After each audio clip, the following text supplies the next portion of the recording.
তাই আপনাদের চরণে আমার এই মিনতি, আপনাদের চরণ ধুলি আমার মস্তকে দান করে আশীর্বাদ করবেন।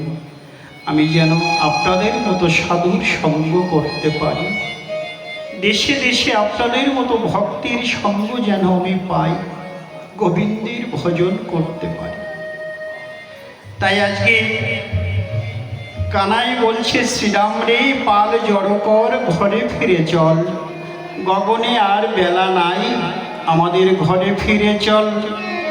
আর বলো রামদাসে শুনি কানাইয়েরও বল, আর বলো রামদাস শুনি কানাইয়ের বল, আর বলো রামদাসে শুনি কানাইয়েরও বল, বলো রামদাস শুনি কানাইয়ের বল।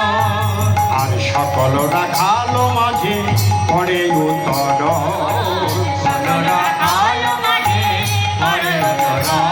তাদের আনন্দ আর ধরে না গো, তাদের আনন্দ আর ধরে না গো। আর ঘরে ফিরে যাবে বলে আনন্দ আর ধরে না গো, ঘরে ফিরে যাবে বলে আনন্দ আর ধরে না, আর ঘরে ফিরে যাবে বলে আনন্দ আর ধরে না গো। আর যাই রে লীলার বলি হারি, নিতাই গৌর হরি বল, হরি বল। আনন্দ আর ধরে না গো, আনন্দ আর ধরে না গো। আজকে সবাই ঘরে ফিরে যাবে বলে আনন্দ ধরছে না, কিন্তু ঘরে তো ফিরতে হবে। শ্রীরাম বললেন সকলকে তো জড়ো করতে হবে। আমাদের যে ধেনুবৎস চারিদিকে ছড়িয়ে আছে, কানাই তুই বেণু বাদন কর, সকলকে ফিরিয়ে আন। কানাই বললেন শ্রীরাম, এই শ্রীরাম, আমি তো প্রত্যেক দিন ধেনুবৎস ফিরাই, আজকে তুই বেণু বাদন কর, ধেনুবৎস ফিরিয়ে আন।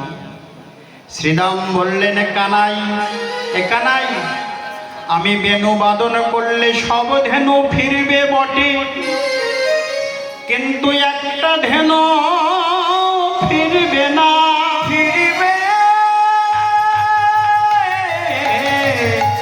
ফিরবে না রে, সে যে হয়েছে কামধেনু।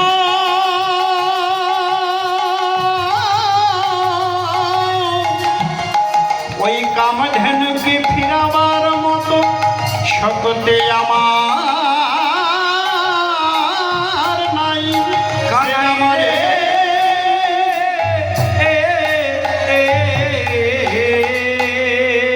কানাই, এ কানাই, আমি বেণু বাদন করলে সব ধেনু ফিরবে, কিন্তু একটা ধেনু ফিরবে না, সেটা হয়েছে কামধেনু।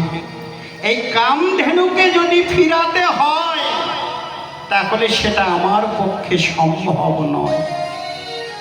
আমাদের এই যে কামধেনু, আমাদের 6টা ধেনু আছে, কাম ক্রোধ লোভ মোহ মদ মাৎসর্য। এই ষড়রিপু বড় দুর্দৈব, এদেরকে যদি বশীভূত করতে হয় একমাত্র ভগবত চরণে আত্মনিবেদন ছাড়া এই ষড়রূপ কোনোদিন বশ হবে না। আমার নরোত্তম ঠাকুর বললেন এই ষড়রিপুকে কাজ দিতে হবে। কি কাজ? বললেন কাম কৃষ্ণ কর্মার্পণে, ক্রোধ ভক্ত দেশী জনে, লোভ সদা সাধু সঙ্গে হরি কথা, মোহ ইষ্ট লাভ বিনে, মদ কৃষ্ণ গুণগানে, নিযুক্ত করিবে যথা তথা।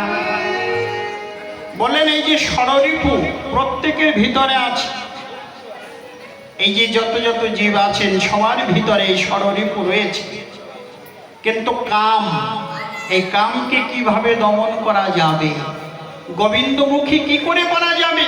তাই বলেন কাম কৃষ্ণ কর্মার্পণে, কামকে গোবিন্দ সেবায় নিযুক্ত করতে হবে। যদি তার কর্মে লিপ্ত থাকি তাহলে সেই কাম আর দুর্দৈব আর দুষ্ট মনোভাব থাকবে না। তাই বলেন কাম কৃষ্ণ কর্মার্পণে, ক্রোধ ভক্ত দেশী জনে।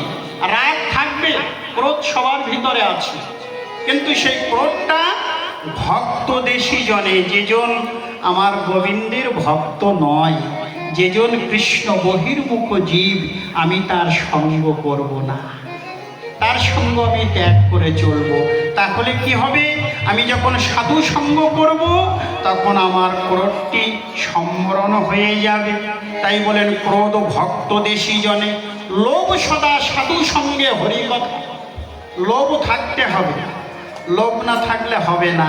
আবার বলেন লোভ থাকলে হরি ভজন হবে না। তা লোভটা থাকতে হবে কোথায়? বললেন হরি ভজনের প্রতি লোভ, গোবিন্দের প্রসাদের প্রতি লোভ। এই লোভটা যখন আপনি গোবিন্দের প্রসাদের প্রতি দেবেন, হরি ভজনের প্রতি যখন আপনার লোভ জন্মাবে, তখন এই লোভটা আর দুর্দৈব থাকবে না, কৃষ্ণমুখী হয়ে যাবে। লোভ সদা সাধু সঙ্গে হরিকথা, মোহ ইষ্ট লাভ বিনে। মোহ, এই যে আমাদের মায়া মোহ, প্রত্যেকটা জীবের ভিতরে আছে মায়া মোহ। এই মোহটা আমাদের ইষ্ট লাভের প্রতি দিতে হবে, ভগবানকে পাওয়ার মোহ জাগাতে হবে, তার চরণে নিবেদন করতে হবে, তবেই মোহ বশীভূত হবে। মদ কৃষ্ণ গুণগানে মত্ত হতে হবে। কিসে মত্ত? বলেন কৃষ্ণ নাম গুণাগুণী। তাহলে আমাদের এই মদ বশীভূত হয়ে যাবে। তাই বলেন এইভাবেই ষড়রিপুকে বশীভূত করতে হবে। গুরুচরণ আশ্রয় করে আমাদের ভজন করলে পরে এই ষড়রিপু বশীভূত হয়ে যাবে। তাই বললেন কানাই, এ কানাই, তুই তোর চাঁদ মুখে বেণুবাদন কর আর সমস্ত ধেনুবর্ষ ফিরিয়ে আন। তাই গোবিন্দ আজকে চাঁদ মুখে বেণুবাদন করছে। চাঁদ মুখে দিয়া বেণু, চাঁদ মুখে দিয়া বেণু, মুখে দিয়া বেণু, চাঁদ মুখে দিয়া বেণু, চাঁদ মুখে দিয়া বেণু, চাঁদ মুখে দিয়া বেণু, আর নাম লইয়া সব ধেনু, চাঁদ মুখে দিয়া বেণু, নাম লইয়া সব ধেনু, আর ডাকিতে লাগিল উচ্চৈ স্বরে, মনি রে ডাকিতে আই ধবলে আইসা মলে, ডাকিতে আই ধবলে আইসা মলে, ডাকিতে আই ধবলে আইসা মলে, ডাকিতে গেল উচ্চৈ স্বরে।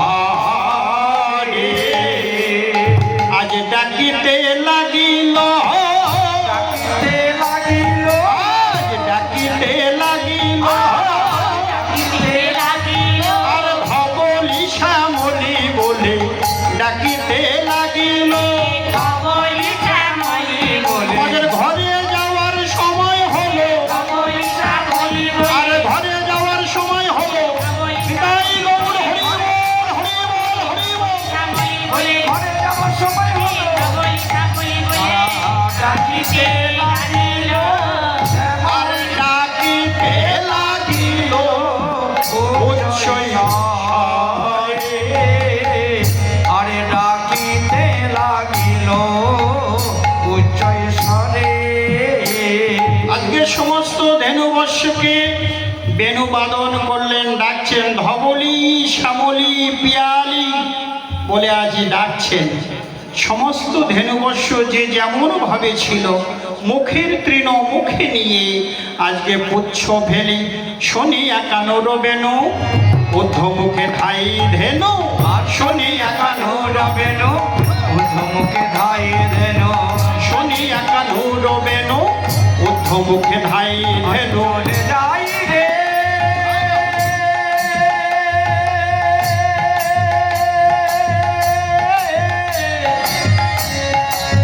হরি বল, হরি বল, হরি বল, হরি বল,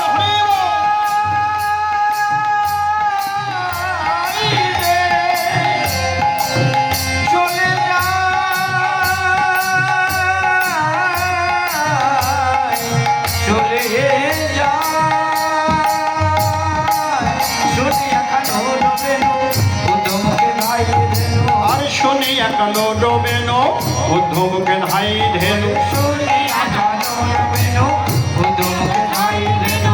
পুচ্ছ ফেলে পিঠে আরে পুচ্ছ ফেলে পিঠে আর ধেয়ে ধেয়ে চলেছে গো দাদা ধেয়ে ধেয়ে চলেছে গো গোবিন্দের পাহানেতে ধীরে ধীরে চলেছে গো আর গোবিন্দের কাছেতে ধীরে ধীরে চলেছে গো আর যাই রে লীলার বলে হারি তাই গৌর হরি বল হরি বল আরে ধীরে ধীরে চলেছে গো ধীরে ধীরে চলেছে গো আজকে গোবিন্দের বেণুধ্বনি শ্রবণ করি মুখের তৃণ মুখে নিয়ে ধেনুবর্ষ পুচ্ছ ফেলি পিঠের উপরে পুচ্ছ অর্থাৎ লেজ লেজ আজকে পিঠের পরে ফেলে দিয়ে ধেনুবর্ষ ছুটতে ছুটতে গোবিন্দের কাছে এসে দাঁড়ালেন। আজকে গোবিন্দকে ঘিরে ঘিরে দাঁড়িয়েছেন। কোন কোন ধেনুবর্ষ গোবিন্দের অঙ্গ লেহন করছেন।